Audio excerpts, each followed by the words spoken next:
Mw'isi ya none umukino w'umupira w'amaguru ntabwo ukiri siporo gusa ahubwo n'ubucuruzi bwinjiriza akayabo ba nyiri amakipe, aho usanga ba nyiri amakipe bari ku ntonde zigiye zitandukanye z'abantu bakize ku isi. Bitewe n'uko Ruhago ari umwe mu mikino izwi cyane kandi inakunzwe ku buryo usanga yaba umwana cyangwa se umuntu mukuru arajwe ishinga no kwireba. Ibi bituma ba nyiri amakipe binjiza akayabo yaba mu kuba abantu bari imipira cyangwa se biciye no mu masezerano yo kwamamaza bagirana n'ibigo bikomeye by'ubucuruzi cyangwa umuntu ku giti cye ushaka kwamamaza. Mwaye ikaze kuri Udukeneye Story House, aho mu kiganiro cyacu cy'uyu munsi tugiye kurebera hamwe abaherwe ba mbere 10 ku isi bayobora amakipe muri Ruhago. Njye nitwa Nyiri. Ku mwanya wa 10 abaherwe ba mbere bayobora amakipe muri Ruhago ku isi turasanga na Seif Sawaris. Na Seif Onsi Sawaris ni umusaza w'imyaka 59 ukomoka muri Misiri. Uyu akaba yarabonye izuba mu mwaka w'1961.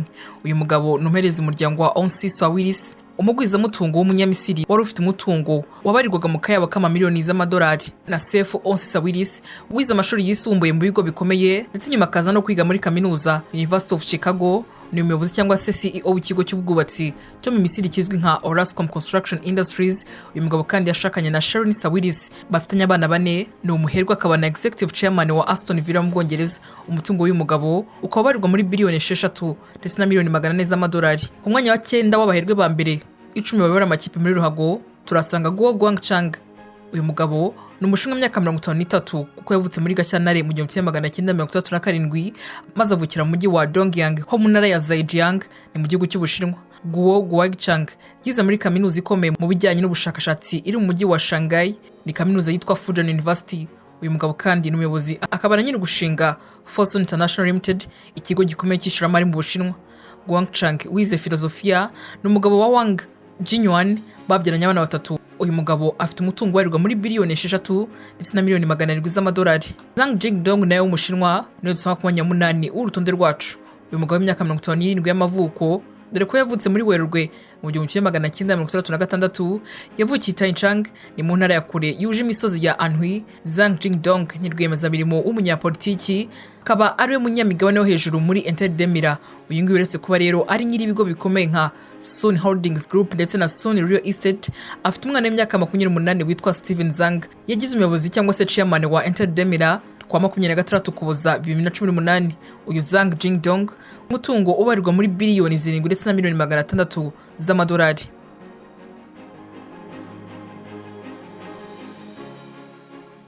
Ku mwanya wa 7 w'urutonde turasanga na Sel Al Khelaifi. Nasser bin Ghanim Al Khelaifi ni umushabitsi w'umunyakatar wabonye izuba ku itariki 12 Ugushyingo mu 1973, akaba afite imyaka 46 kuri ubu ngubu. Nasser Al Khelaifi wavukiye Doha muri Qatar maze akiga muri kaminuza ya Qatar University, nyuma akaza no kwiga mu Bugereki muri University ya Pirausi. Yabaye perezida mushya na CEO wa Paris Saint-Germain ku itariki 7 Ukwakira 2011, kuva ubwo ngubwo ashyiraho gahunda y'imyaka 5 yo gushyira Paris Saint-Germain ku gasongero k'umupira w'Ubufaransa no hanze yabwo. Uyu mugabo kandi yahise azana Leonardo Nascimento Darujo amugira umuyobozi, maze basinyisha Zlatan Ibrahimovic mu 2012. Paris Saint-Germain rero yahise itangira kuba ikipe iryana iwayo, ariko hanze bikanga dore ko yagarukiye muri 1/4 cya UEFA Champions League muri 2012, 2013 ndetse na 2013, 2014.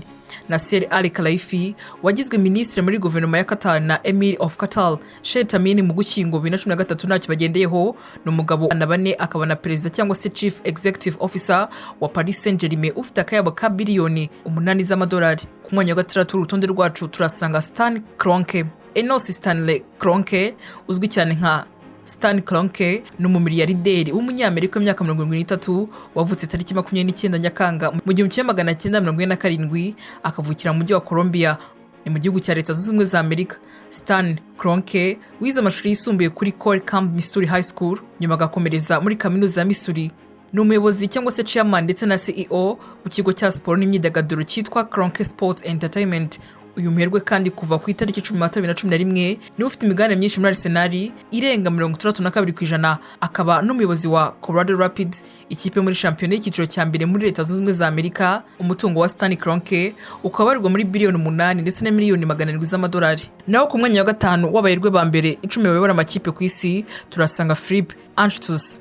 Philippe Frederic Anschutz ni umushoramari w'umunyamerika w'imyaka 40 y'amavuko, wavutse kwa 28 Ukuboza mu 1939, avukira i Russell muri Kansas. Philippe Anschutz yize muri University of Kansas, akaba afite umugore witwa Nancy Anschutz bafite abana batatu. Uyu musaza uretse kuba ari umwe mu bashinze shampiyona ya Major League Soccer, yayoboye n'amakipe menshi yaho nka Chicago Fire, Colorado Rapids, Houston Dynamo, San Jose Earthquakes ndetse na DC United. Ubu ngubu Philip ni umuherwe wa Los Angeles Galaxy ufite akayabo ka biliyoni 10 na miliyoni 100 z'amadolari.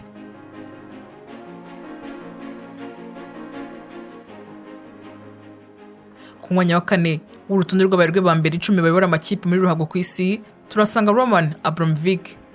Roman Arkadievich Abramovich ni umurusiya w'imyaka 53 wavutse ku itariki 24 Ukwakira mu 1936 avukira i Saratov ho mu Burusi. Roman Abramovich ufite ubwenegihugu bwa Israel ni umushabitsi rwiyemezamirimo akaba n'umunyapolitiki. Uyu mugabo afite abana 7 barimo uwitwa Arkady Abramovich uzamuzungura yabyaranye na Irina Maradina baje gutandukana. Si gusa kandi kuko yanatandukanye n'abandi bagore 2 aribo Olga Raisova ndetse na Dasha Zukova. Roman Abramovich muri Kamena 2003 nibwo yaguze Chelsea, avuga ko ashaka kwigira ikipe y'izina rikomeye ku isi nka Manchester United ndetse na Real Madrid. Kuvuga ngubwo Chelsea imaze gutwara ibikombe 13 byose birimo kimwe cya UEFA Champions League, 2 bya Europa League, 5 bya Premier League, 4 bya FA Cup ndetse na Carabao Cup 3. Roman Abramovich uretse kuba ari nyine ikigo gikomeye mu gukora ibyuma n'ubucukuzi bw'amabuye y'agaciro cyitwa Evraz, ni umuherwe wa Chelsea nyine akaba afite akayabo ka biliyoni 100 na miliyoni 300 z'amadolari. Ku mwanya wa 3 w'urutonde turasanga Andrea Agnelli. Andrea Agnelli ni umumiliyarderi w'imyaka 44 dore ko yabonye izuba ku itariki 6 Ukuboza mu 1975.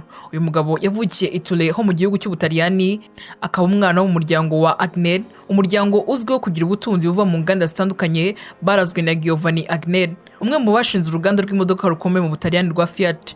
Andrea Agnelli akaba ari umwana wa nyakwigendera Umberto Agnelli, uyu wahoze ari umunyapolitiki dore ko yari umusenateri, akaba umunyenganda ndetse n'umuyobozi wa Juventus. Andrea Agnelli afite umugore witwa Emma Winter, bafite abana 2 aribo Baya Agnelli ndetse na Giacomo Dei Agnelli. Abakurikirana hafi iby'ikipe bavuga ko abana n'ubundi nabo bashobora kuzayobora ikipe dore ko yayobowe n'uyu muryango kuva mu 1923. Andrea Agnelli kuri ubu batunze biliyoni 13 ndetse na miliyoni 500 z'amadolari.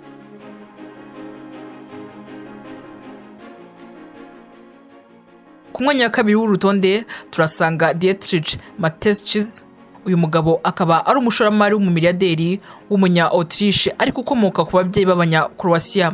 Dietrich afite imyaka 76 dore ko yavutse ku itariki 20 Gicurasi mu 1944, akavukira hitwa Sankti Mariam Imurtizal ho mu gace ka Styria. Ahangaha ni mu majyepfo y'Uburasirazuba bwa Autriche. Uyu mugabo yize amashuri ya kaminuza muri Vienna University of Economics and Business, akaba ari umuyobozi w'ikirenga cyangwa se managing director w'uruganda rw'igenga rwo muri Autriche rwa Red Bull ruzwiho gukora ibinyobwa byongera imbaraga cyangwa se energy drinks. Dietrich kandi ni umuyobozi w'amakipe 3 ariyo RB Leipzig yo mu Budage, Red Bull Salzburg ikipe ikomeye cyane muri Autriche ndetse na New York Red Bulls yo muri Leta Zunze Ubumwe za Amerika. Kugeza ubu ngubu umutungo w'uyu mugabo ubarwa muri biliyoni 23 ndetse na miliyoni 900 z'amadolari. Ku mwanya wa mbere w'abaherwe ba mbere 10 bayobora amakipe muri ruhago ku isi turasanga Sheikh Mansour bin Zayed bin Sultan bin Zayed bin Khalifa Al Nahyan, uzwi cyane nka Sheikh Mansour, ni umunyapolitiki akaba yungirije minisitiri w'intebe ndetse akaba na minisitiri muri prezidansi ya Leta Zunze Ubumwe z'Abarabu. Uyu kandi akomoka mu muryango w'ibwami wa Abu Dhabi ho mu murwa mukuru wa Leta Zunze Ubumwe z'Abarabu. Ikindi kandi uyu mugabo ahuje umubyeyi umwe na perezida w'icyo gihugu Khalifa bin Zayed Al Nahyan. Sheikh Mansour ufite abagore 2 aribo Alia bint Muhammad Al Hamed bashakanye mu 1995 ndetse na Manal bint Muhammad Al Maktoum bashakanye muri 2005. Afite abana 3 bose, akaba umuyobozi wa Manchester City kuva ku 23 Nzeri 2008. Uyu mugabo kandi akaba yanatumye Manchester City iba ikipe itinyitse mu Bwongereza ndetse igatana no ku mugabane w'i Burayi. Si ikipe gusa kandi ayobora kuko anayobora Melbourne City FC yo muri Australia ndetse na New York City yo muri Leta Zunze Ubumwe za Amerika. Sheikh Mansour dusanga ku mwanya wa mbere w'abaherwe ba mbere 10 bayobora amakipe muri ruhago ku isi, afite akayabo ka biliyoni 30 z'amadolari. Reka ngushimire cyane twanye muri kiganiro, kwibutsa ko ingi ya Story House nawe nge nitwa Ani Kuingabiye.